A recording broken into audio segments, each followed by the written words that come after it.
दिल्ली के मुख्यमंत्री अरविंद केजरीवाल की याचिका पर सुनवाई के दौरान सुप्रीम कोर्ट ने ईडी से कहा वह चुनाव के कारण अरविंद केजरीवाल की अंतरिम जमानत पर विचार कर सकता है। सुप्रीम कोर्ट ने कहा कि इस केस में अगली सुनवाई 7 मई को होगी। सर्वोच्च अदालत ने कहा केस में समय लग सकता है, हम चुनावों के कारण अंतरिम जमानत पर विचार कर सकते हैं। जस्टिस संजीव खन्ना और जस्टिस दीपांकर दत्ता की बेंच ने प्रवर्तन निदेशालय की ओर से पेश अतिरिक्त सॉलिसिटर जनरल SV राजू से कहा गिरफ्तारी के खिलाफ केजरीवाल की याचिका पर सुनवाई में समय लगने की संभावना है। अदालत उन्हें अंतरिम जमानत देने पर जांच एजेंसी की दलीलें सुनने पर विचार कर रही है। रूस के महान चेस खिलाड़ी गैरी कास्परोव ने हाल ही में राहुल गांधी को लेकर एक सोशल मीडिया पोस्ट की थी। अब इस पोस्ट के वायरल होने के बाद गैरी कास्परोव ने सफाई दी और कहा है कि उन्होंने बस एक छोटा सा मजाक किया था और उन्हें उम्मीद है कि लोग इसे मजाक की तरह ही लेंगे। दरअसल गैरी कास्परोव ने पोस्ट में राहुल गांधी के रायबरेली से चुनाव लड़ने पर टिप्पणी की थी। प्रधानमंत्री नरेंद्र मोदी ने कहा कि भारत मध्य पूर्व यूरोप आर्थिक गलियारा रेशम बार्ग की तरह एक बड़ा गेम चेंजर साबित होगा। IMEC के लिए पिछले साल भारत की मेजबानी में आयोजित G20 शिखर सम्मेलन के दौरान एक समझौता हुआ था।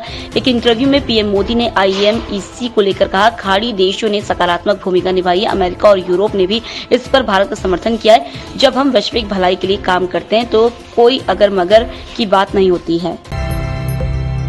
कर्नाटक सेक्स स्कैंडल मामले में कर्नाटक सरकार के पूर्व मंत्री HD रमन्ना और उनके बेटे प्रज्वल रमन्ना पर यौन उत्पीड़न के बाद अब किडनैपिंग का केस भी दर्ज हो गया है। मैसूरू के कृष्णराजा नगर में रहने वाले 20 साल के युवक ने पुलिस को बताया कि उसकी मां का रमन्ना ने अपहरण कर लिया है। युवक ने कहा 6 साल पहले उसकी मां रमन्ना के होलेन नरसिपुरा के घर में काम करती थी। 3 साल पहले उन्होंने काम छोड़ दिया था। 5 दिन पहले रमन्ना के करीबी सतीश बबन्ना उनके घर आए। उन्होंने कहा पुलिस हमारे घर आ सकती है, उन्हें यौन उत्पीड़न के मामलों की सच्चाई मत बताना।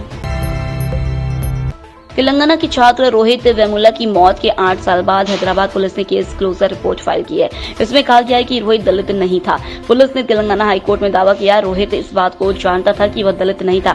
जाति की पहचान उजागर होने के डर से उसने आत्महत्या कर ली थी। जनवरी 2016 में रोहित वेमुला की मौत के चलते विश्वविद्यालयों में दलितों के खिलाफ भेदभाव को लेकर देशव्यापी प्रदर्शन हुए थे।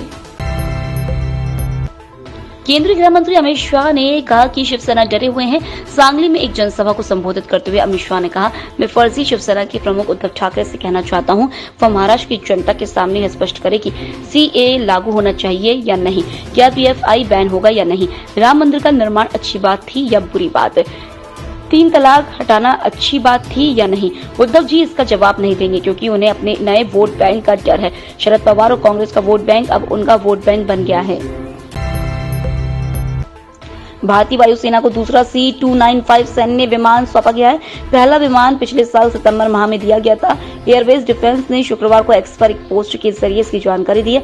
एयरबस डिफेंस ने X पर लिखा कहानी जारी है। भारतीय वायुसेना के लिए दूसरे C-295 विमान को भारत को सौंपा गया है। भारत की ओर से ऑर्डर किए गए कुल 56 विमानों में से 16 का उत्पादन एयरबस द्वारा स्पेन के सेविले में किया जाएगा। कनाडा पुलिस ने खालिस्तानी आतंकी हरदीप सिंह निज्जर की हत्या मामले में शुक्रवार को 3 संदिग्धों को गिरफ्तार किया। कनाडा तीनों गिरफ्तार संदिग्धों को भारतीय नागरिक बता रहा है।